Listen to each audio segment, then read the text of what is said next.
다니엘서를 함께 좀 살펴보기를 원합니다. 다니엘서를 하면 우리가 이제 떠오르는 사건들이 있죠. 다니엘과 세 친구, 사드락, 메삭, 아벳느고의 세 친구. 그 사건들이 이제 기억이 나죠. 그래서 이 다니엘은 12장으로 되어 있는데, 우리가 알고 있는 다니엘의 내용들을, 유명한 내용들은 1에서 6장까지의 내용들입니다. 우리는 이 절반에 대해서는 아주 익숙한, 그래서 어려서부터 이렇게 좀 신앙생활을 하신 분들은 수도 없이 많이 다니엘의 믿음과 용맹함을 배웠을 것입니다. 자, 그러나 7장으로 넘어가기 시작하면 전혀 다른 다니엘의 내용들이 나옵니다. 그래서 7장부터 12장 절반은 온통 환상에 대한 이야기입니다. 그래서 이 7장부터 12장은 마치 요한계시록을 보는 것과 같은 그러한 우리에게 쉽게 이해가 되지 않는 환상에 대한 이야기들, 그러니까 요한계시록의 전초전이라고 할 수 있는 미래에 대한 이야기들을 하나님께서 이 다니엘을 통해 환상 가운데 보여주고 있는 내용들입니다. 그래서 이 환상도 마찬가지로 하나님의 나라의 역사가 앞으로 어떻게 진전될 것인가, 그러니까 미래의 역사를, 하나님의 나라의 역사를 보여주고 있는 예언들로 기록되어 있습니다. 자, 1장부터 6장까지 우리가 잘 알고 있는 내용들, 스토리예요, 스토리. 한번 살펴보면 우리 1장은 이 다니엘과 세 친구가 바벨론 포로로 끌려가죠. 자, 그런데 이 세 친구가 이제 귀족과 왕족 자녀들이었는데, 이 세 친구와 다니엘이 왕궁의 발탁이 되어지면서 왕을 돕는 앞으로의 이제 훌륭한 일꾼으로 그곳에서 이제 훈련을 받게 되어지는데, 이 다니엘과 세 친구가 왕궁에서 제공되는 기름진 이 음식을 거부하는 내용들이죠. 거부하는 이유는 대개 그 당시에 고기들은, 기름진 고기들은 대개 이제 이 신전에 바쳐졌다가 신전에 바쳐진 것들이 이제 시장으로 팔려가기도 하고 가정집으로 들어가고 또 왕궁으로 들어간다라는 것이죠. 자, 그러므로 다니엘과 세 친구는 이 우상에게 이미 드려진 그런 기름진 고기로 자신들의 배를 불리지 않고 채식만을 먹겠다고 고집을 하는 내용들, 그리고 뜻을 정한 이야기들이죠. 결국 채식만을 먹어서도 그들의 얼굴에 윤택이 나는 것들을 바라보고 환관장이 그것을 이제 받아들이는 이 다니엘과 세 친구의 믿음의 용맹함들을 기록해 놓은 것이 우리가 잘 알고 있는 1장의 내용이고, 2장으로 넘어가면 바로 그 나라의 위대한 왕이었던 느부갓네살 왕이 하나의 꿈을 꾸게 되어지는데 그 꿈을 아무도 풀질 못해요. 그래서 그 다니엘이 바로 그 꿈을 해석해 주므로 드디어 이 다니엘이 왕국의 총리가 되어지는, 느부갓네살의 총애를 받는 위치에 올라서게 되죠. 3장으로 넘어가면 느부갓네살이 금으로 도금한 신상을 세워놓고 백성으로 하여금 절을 하게 합니다.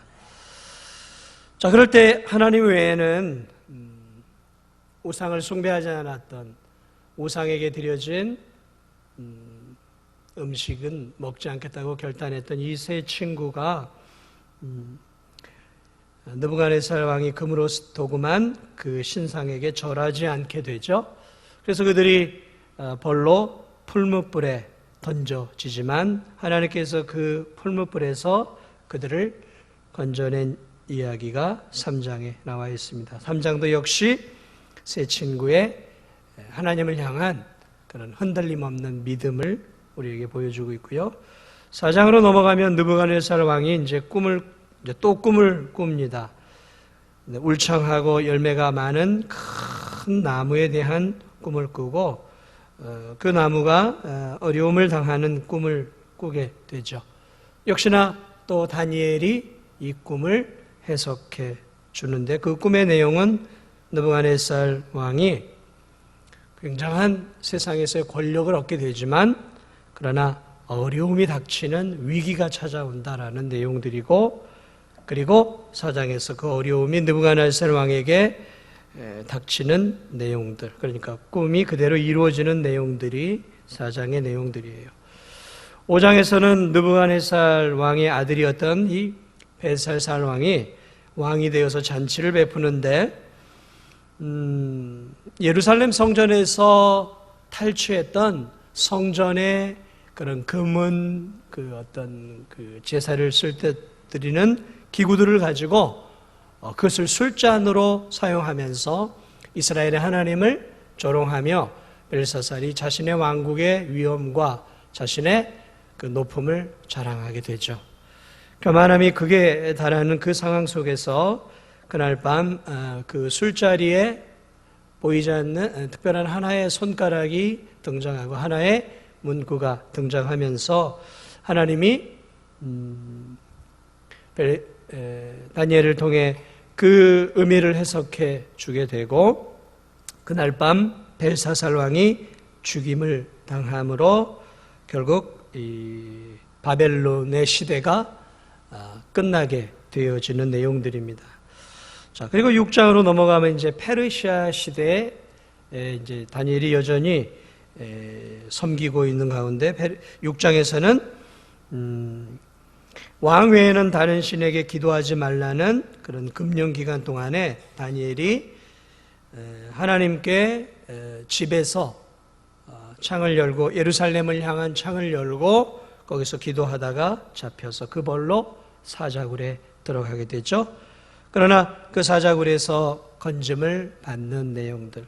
그래서 이 1장부터 6장까지는 다니엘과 세 친구의 믿음의 용맹함들을 드러내고 있죠. 1장에서는 우상에게 드려진 고기를 거부하며 하나님을 순전하게 섬기겠다는 결심을 하고 3장으로 넘어가면 세 친구가 신상에 절하지 않으므로 풀무불에 들어가고 6장으로 넘어가면 다니엘이 왕 외에 다른 신 하나님께 기도함으로 사자굴에 들어가는 그러나 하나님이 도우시는 이런 그 굉장히 중요한 스토리들과 느부갓네살과 벨사살 그리고 결국 그 왕국이 무너지고 페르시아가 이제 새로운 왕국이 형성되는 그러한 그 역사적인 내용들을 쭉 다루고 있는 것들을 우리가 보게 됩니다. 자, 7장부터 12장까지는 다니엘이 꾼 꿈과 환상에 대한 내용들입니다. 그래서 7장을 보면 네 짐승의 환상이 나오고요.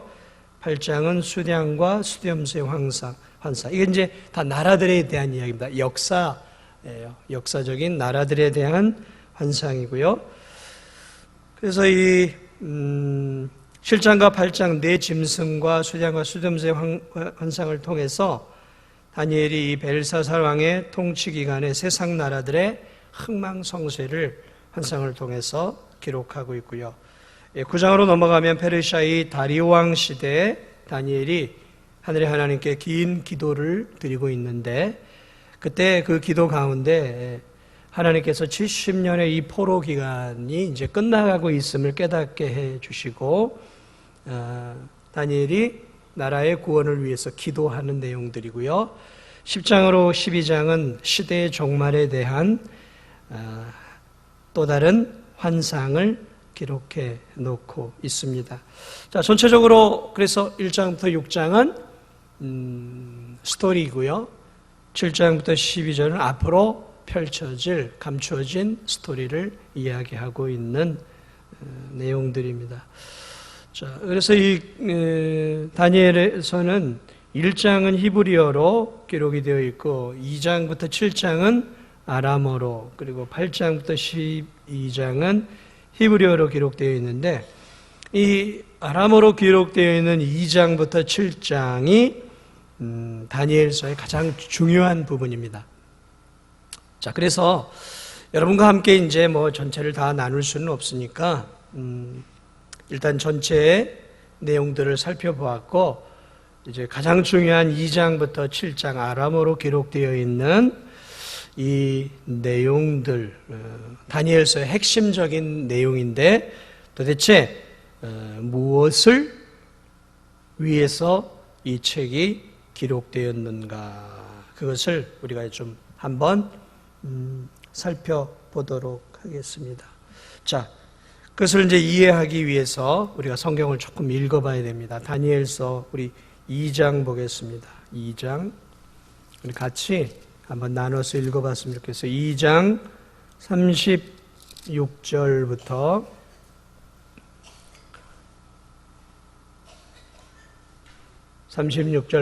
45절까지 저와 여러분이 굉장히 중요한 다니엘서 핵심되는 부분이에요. 자, 한번 제가 먼저 읽겠습니다. 그때 쇠와 진흙과 놋과 은과 금이 다 부서져 여름 다장마당에 겨같이 되어 바람에 불려간 곳이 없었고 우상을 친 돌은 태산을 이루어 온 세계에 가득하였나이다.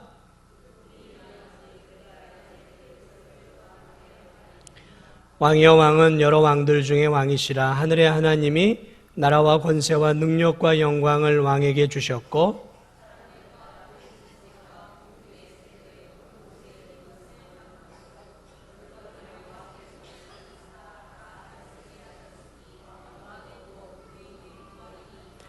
왕을 뒤이어 왕보다 못한 나라가 일어날 것이요 셋째로 또 놋 같은 나라가 일어나고 온 세계를 다스릴 것이며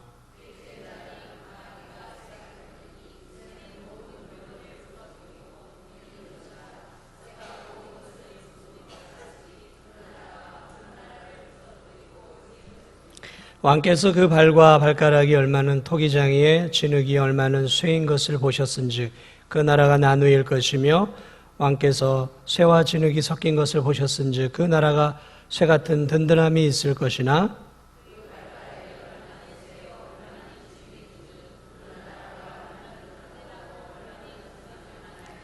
왕께서 쇠와 진흙이 섞인 것을 보셨은즉 그들이 다른 민족과 서로 섞일 것이나 그들이 비차에 합하지 아니함이 쇠와 진흙이 합하지 않음과 같으리이다.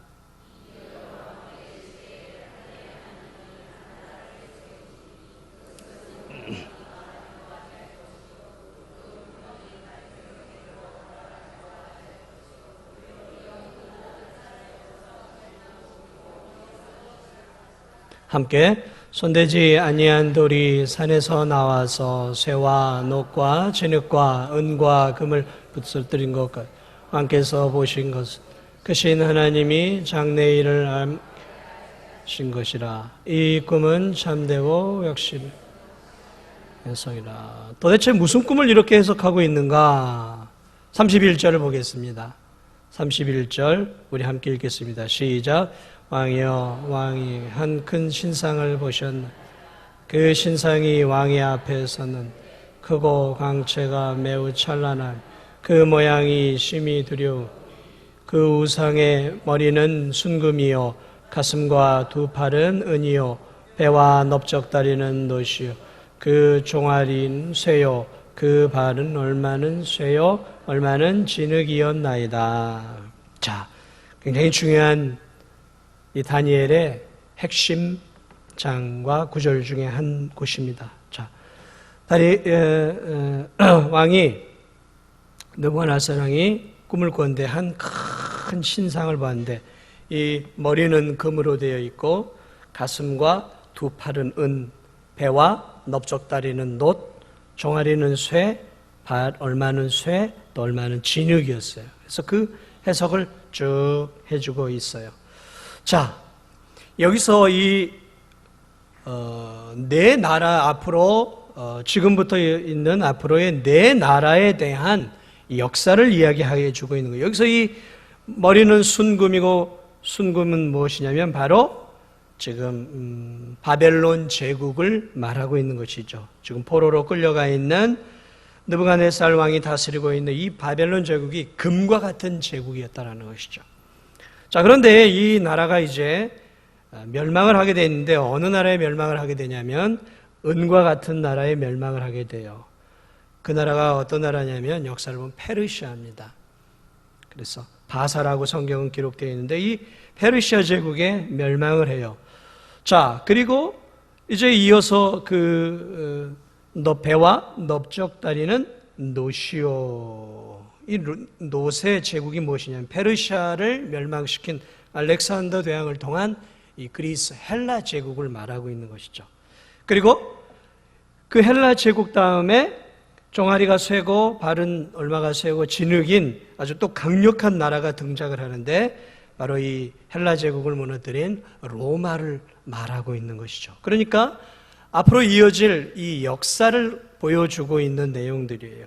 금빛 찬란한 바벨론 제국으로부터 페르시아 제국과 알렉산더 대왕을 통한 헬라 제국, 그리고 철과 같이 강력한 이 로마 제국의 이 앞으로의 이 역사의 미래를 보여주고 있는 것이죠. 굉장히 엄청난 이 고대의 강력한 나라들이죠. 자, 그런데 문제는 재밌는 것은 무엇이냐면 이들이 다 사라져 버린다는 거죠. 얼마 정도까지는 역사 속에서 힘을 발휘하는 큰 나라들이었는데 시대가 되면 다른 나라들이 점령하죠. 나중에 로마도 없어지잖아요. 자, 그런데 또 하나의 나라가 나타나요. 그 나라가 어떤 나라냐면 44절에 우리가 읽었는데 이 여러 왕들의 시대에 하늘의 하나님이 한 나라를 세우시리니, 또 하나의 나라를 하나님이 세우신다는 거예요. 이 세상 나라가 아니라. 그런데 이것은 영원히 망하지도 아니할 것이요, 그 국권이 다른 백성에게도 돌아가지 아니할 것이요, 도리어 이 모든 나라를 쳐서 멸망시키고 영원히 살. 그러니까 영원한 하나의 나라를 하나님이 만들어 내신다라는 거죠. 이 영원한 나라. 자, 그런데 그 나라는 어떤 나라냐면 45절을 보니까 손대지 아니한 돌이, 하나의 큰 돌이 산에서 나와서 이 쇠와 놋과 진흙과 이 세상의 열방들을 다 부수어뜨린 것을 본 것처럼 손대지 아니한 돌이 산에서 나와서 쇠와 놋과 진흙과 은과 금을 이렇게 부서뜨려 버리고 세상의 이 나라들을 부서뜨리고 하나의 영원한 제국을 만드신다라는 것이죠. 여러분, 이 제국이 무슨 제국일까요? 멸망하지 않는 제국. 이 돌이 무엇을 말할까요? 이 돌은 바로 예수 그리스도를 의미하고 있다는 것이죠. 하늘의 하나님께서 바로 이 예수 그리스도를 통해서 하나의 강력한 돌처럼 세상의 이 나라들을 무너뜨리고 영원한 하나님의 나라를 만드신다라고 성경이 말하고 있죠. 그래서 그 돌멩이가 신상을 박살내고 돌멩이가 태산을 이루어서 하나의 큰 나라를 만드는데, 이 나라는 영원한 바로 하나님이 반석이 되시는, 돌이 되시는 예수 그리스도를 통해 흔들림 없는 영원한 나라를 만드신다라는 얘기예요. 자, 이 내용을 한 번으로 끝내지 않고 7장으로 넘어가겠습니다. 하나님이 다시 그것을 또다시 보여주고 있어요. 그래서 9절부터 보겠습니다. 7장 9절부터 14절에 다시 또 하나의 환상을 다니엘에게 보여주고 있는데, 제가 먼저 읽어드립니다. 7장 9절부터. 내가 보니 왕자가 놓이고 옛적부터 항상 계신 이가 좌정하셨는데 그의 옷은 희기가 눈 같고,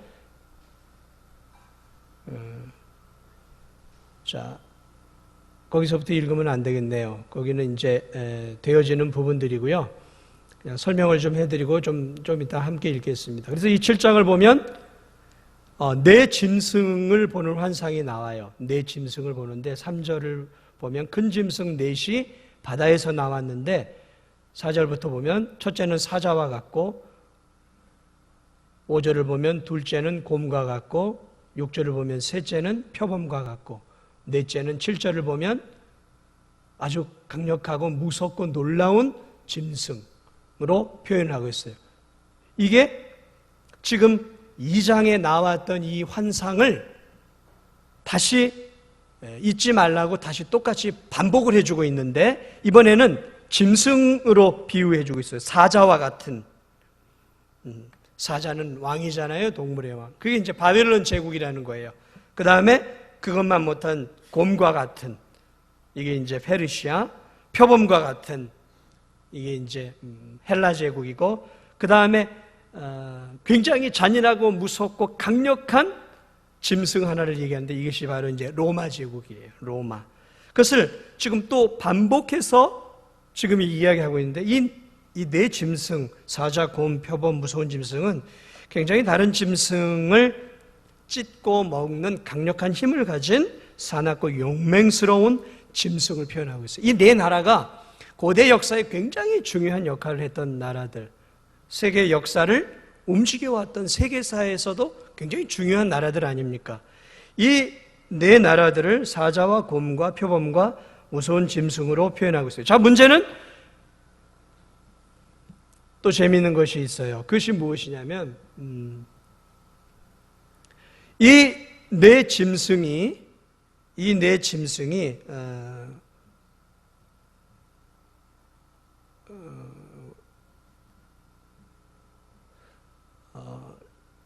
한 분이 나타남으로 말미암아 7장 14절에 보면 이런 말씀이 있어요. 그에게 권세와 영광과 나라를 주고 모든 백성과 나라들과 다른 언어를 말하는 모든 자들이 그를 섬기게 하였으니 그의 권세는 소멸되지 아니하는 권세, 영원한 권세요 그의 나라는 멸망하지 아니할 것이라. 자, 그러면서 13절에 보면 내가 또 밤 환상 중에 보니 인자 같은 이가 하늘 구름을 타고 와서 옛적부터 항상 계신 이에게 나와 그 앞으로 인도되매. 여기서 인자 같은 이가 하늘 구름을 타고 이제 내려와서 또 하나의 이 나라를 만든다라고 말하고 있습니다. 7장 13절에 이 인자가 누굴까요? 예수 그리스도예요. 그래서 예수님은 자신을 뭐라고 표현하고 있냐면 인자가 온 것은 이렇게 표현하고 있어요.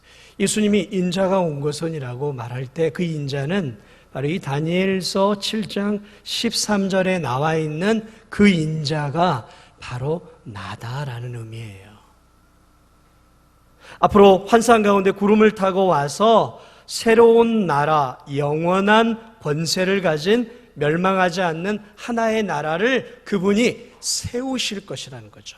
그 인자가 예수 그리스도예요. 그래서 그분은 우리 사복음서를 보면 인자가 온 것은 이라고 표현하면서 자신을 인자라고 말하고 있어요. 자, 그러므로 이 다니엘서가 말하고 있는 가장 중요한 것을 지금 제가 다 얘기를 했어요. 그것은 무엇이냐면 이 세상에 강력한 나라들이 존재하고 나라의 열방을 세상을 점령하고 왕국을 확장해서 세계적인 왕국을 형성하는 나라들이 이 역사 가운데 나타날 것이지만 그 나라들은 결국 망하게 된다라는 거예요. 그 권세가 영원하지 않다라는 거예요. 잠시 힘을 갖고 잠시 알렉산더 대제와 같이 이 느부갓네살처럼 세상에 굉장히 많은 나라들을 점령하게 될 수 있을지 모르지만 그 왕국은 길지 않다라는 거예요. 짧다라는 것이죠. 그리고 다음 왕국에 의해서 무너진다라는 것이죠. 그러므로 이 다니엘서가 말하고 있는 것은 세상의 왕국은 결국 무너진다라는 것을 강조하고 있는 것이죠. 그리고 또 하나 중요한 것이 뭐냐면 세상의 왕국은 무너지지만 하나님이 세상의 왕국이 아니라 하나의 통일된 영원한 왕국을 앞으로 이 땅 가운데 세우실 거라는 거죠. 그런데 그 왕국은 누가 세우시냐면 하나님이 보내신 하나의 뜨인 돌, 그리고 하나님이 보내신 이 인자 같은 일을 통해서 앞으로 변하지 않는 세상의 이 알렉산더 대제나 나폴레옹이 세상을 통일해서 하나의 왕국을 만들려다 실패했지만 이 뜨인 돌과 같고 인자 같은 이분은 정말 세상을 통일하고 하나의 멸망하지 않는 영원한 왕국을 이 땅 안에서 앞으로 만들어 내실 것이다라는 것이죠. 그게 누구이십니까? 예수 그리스도죠. 세상의 위대한 왕들은 검과 칼과 창과 방패와 무기를 통해서 세상을 정복하려고 했지만 다 실패했어요. 그러나 예수 그리스도는 이 땅에 오셔서 자신의 보배 피를 통해 이제 앞으로 이 온 세상을 자신의 영원한 하나님이 다스리는 왕국으로 만드실 것이고, 여러분 그 왕국이 지금 이 땅 가운데서 만들어지고 있다는 것이죠. 그 왕국이 지금 만들어지고 있는 그 그림자가 뭐냐면 교회들이에요. 교회들. 여러분 이 11시가 되면 온 세상에 이 대한민국에도 5만 6만 교회들 안에서 하나님을 믿는 사람들이 모여서 뭘 해요? 예배를 드리고 누굴 왕으로 모시고 있어요? 예수 그리스도를 왕으로 모시고 그분을 경배하고 있는 오늘 우리가 그분의 백성이란 말이죠. 이 교회는 그분의 작은 왕국이에요. 이 대한민국에만 5만 개, 6만 개의 그러한 교회들이 지금도 예수 그리스도를 왕으로 모시고 있어요. 이 나라만이 아니라 저 미국, 중국, 러시아, 일본, 저 아프리카, 저 남미 대륙과 저 아마존 밀림에까지 수도 없는 교회들이 이 주일날 한 하나님, 한 예수 그리스도를 왕으로 모시고 그분이 나의 주권자이고 주님이 나의 하나님이십니다 고백하며 오늘 예배를 드리고 있다는 거예요. 어떤 측면에서는 지금 전 세계가 아직 완벽한 것은 아니지만 전 세계의 수많은 성도들이 미개한 사람으로부터 개화된 사람에 이르기까지 지금 예수 그리스도를 알렉산더가 저 나폴레옹이 이루어내지 못한 지금 전 세계의 통일을 이미 이루어내시고 한 왕으로서 지금도 예수 그리스도께서 다스리고 계시다는 거죠. 그러나 아직 완성은 아니에요. 그러나 지금 이 일들이 우리가 조금만 눈을 열면 지금 이 예언들이 교회를 통해 이루어지고 있는 것들을 오늘 우리는 볼 수 있는 거죠. 그러므로 이 다니엘의 예언은 이미 어느 정도 성취가 되어진 예언인 거죠. 우리의 입장에서 볼 때는 이 놀라운 일들이 일어나고 있다는 것이죠. 성경은 거짓말을 하지 않아요, 여러분. 역사를 보면 하나님의 말씀이 얼마나 진리인 것을 알고 있죠. 자, 그러면 지금 우리는 어떤 시대를 살고 있느냐? 바로 세상의 위대한 왕국, 이 왕국이 무너져가는 가운데에서 영원한 왕국을 향해 가는 과도기적인 시기에 우리가 살고 있다는 거죠. 그러니까 우리는 아직 하나님이 완전히 다스리는 그런 나라는 아니에요. 우리는 세상 왕국이 다스리는, 믿지 않는 왕이 다스리는 그러한 곳에서 살고 있는 다니엘과 새 친구와 같은 사람들이에요. 아직 그 나라가 이루어지지 않았어요, 우리 때. 그러므로 우리가 이 믿지 않는 이 세상 땅에서 어떻게 살아야 하겠냐라는 거죠. 아직 저 완성되지 않은 나라를 향해 우리가 가고 있는데 믿지 않는 이 세상 속에서 우리는 어떻게 살아야 하는가? 과도기적인 이 상황 속에서 우리는 어떻게 살아야 되는가? 다니엘은 우리에게 이 다니엘과 새 친구와 같이 너희들은 살아야 한다라고 강조해 주고 있는 것이죠. 세상 왕국에 굴복하지 말라라는 거예요. 세상 왕들에게 굴복하지 말라라는 거예요. 그들의 힘은 잠시라는 거예요. 그들의 권력과 나라는 잠시라는 거예요. 그들은 우리의 생명은 뺏어갈 수 있어요. 그러나 우리의 영혼은 뺏어갈 수 없다라는 것이죠. 그러므로 다니엘과 세 친구처럼 그리 아니하실지라도 나는 하나님만 섬기겠습니다. 나는 당신에게 절할 수 없습니다. 그 막강한 권력을 가지고 있는 느부갓네살 왕에게 우리는 당신을 섬길 수 없고 절할 수 없어요. 우리는 하늘의 하나님, 우리는 그분을 주로 우리의 왕으로 모시고 있기 때문에 왕이여 우리는 당신에게 절할 수 없습니다. 여러분, 이것이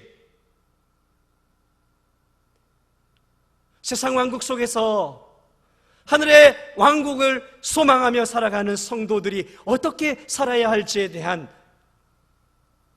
믿음의 길을 보여주고 있는 책이다라는 것이죠. 여러분은 이 땅에서 누구를 왕으로 섬기고 있습니까? 누구를 무서워하고 살고 있으세요?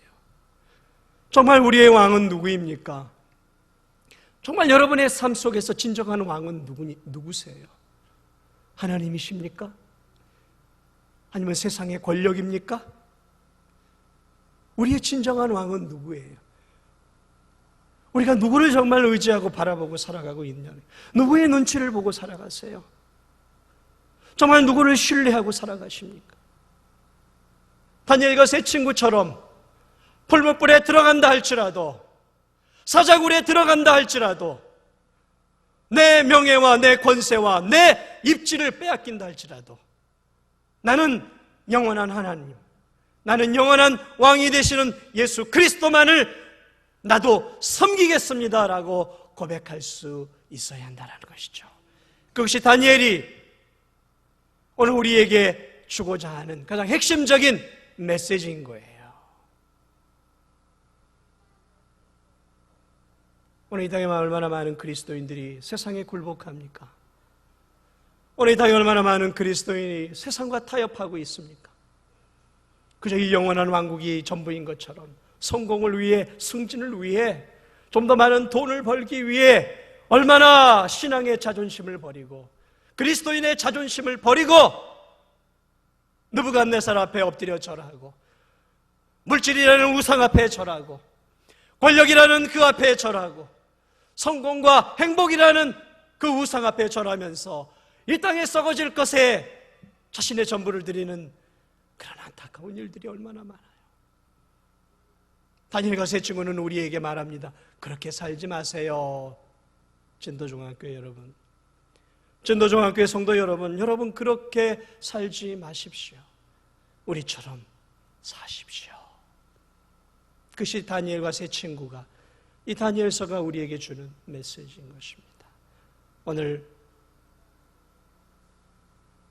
헌신 예배를 드리는 사여손교회, 그리고 함께 이 오후 예배 드리는 사랑하는 성도들, 여러분, 우리는 아직 세상 왕국에 살고 있어요. 그러나 잊지 마세요. 이 왕국은 무너집니다. 언젠가 때가 되면 대한민국도 무너지고 우리의 육체도 무너질 날이 옵니다. 그러나 하나님은 예비해 놓은 영원한 한 왕국을 그리스도를 통해 지금 준비해 가고 있어요. 그 왕국을 바라보면서 이 땅에서 절개를 지키세요. 영적인 정조를 지키세요. 죽으면 죽으리라는 그러한 다니엘과 세 친구와 같은 그러한 믿음으로 살 수 있는 저와 우리 사여선교회, 그리고 우리 모든 성도들이 되시기를 주님의 이름으로 축복을 드립니다. 우리 이 시간 찬송가 310장 찬양 드리면서